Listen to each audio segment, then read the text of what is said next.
猫と日本語。猫和日语。 Cats and Japanese. 会話の練習。 Conversation practice. 今日は何月何日ですか？ What date is it today? 文型の説明はこちらです。概要欄をご覧ください。単語も練習してください。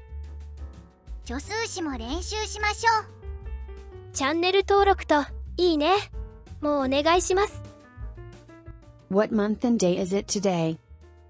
今日は何月何日ですか？今日は何月何日ですか？今日は何月何日ですか？ Today is January 1st. 今日は1月1日です。今日は1月1日です。今日は1月1日です。Today is not February 2nd. 今日は2月2日じゃありません。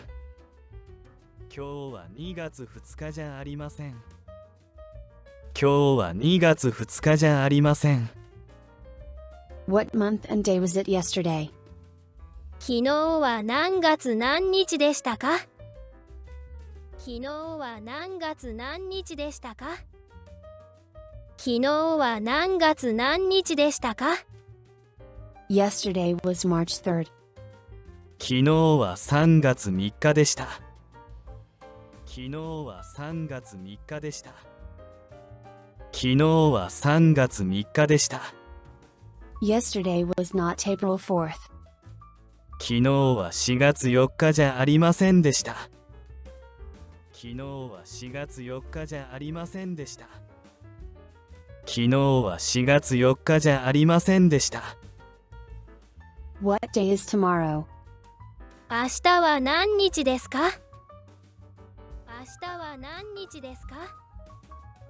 明日は何日ですか？ Tomorrow is May 5th. 明日は5月5日です。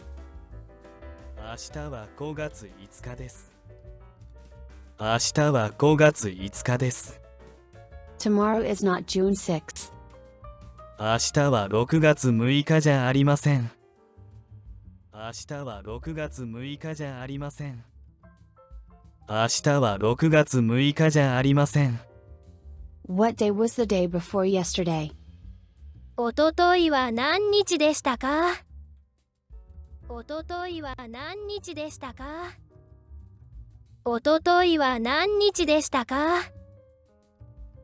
The day before yesterday was July 7th. おとといは7月7日でした。おとといは7月7日でした。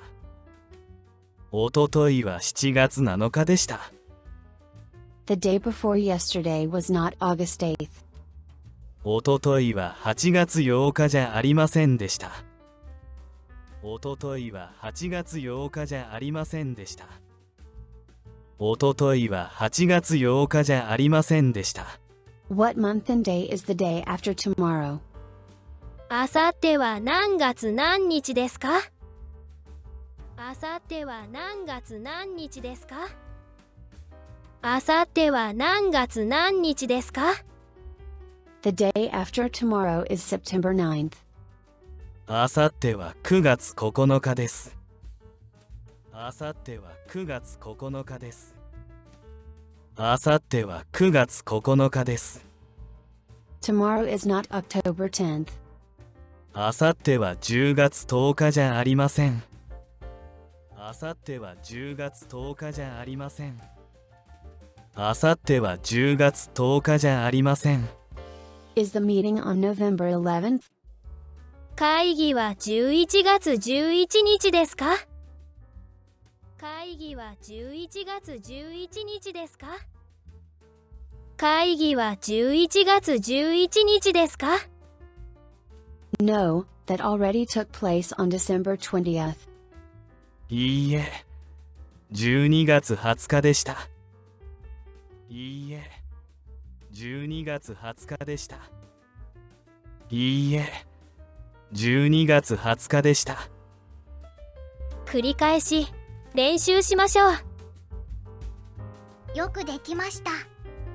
いいね、とチャンネル登録をお願いします。さようなら。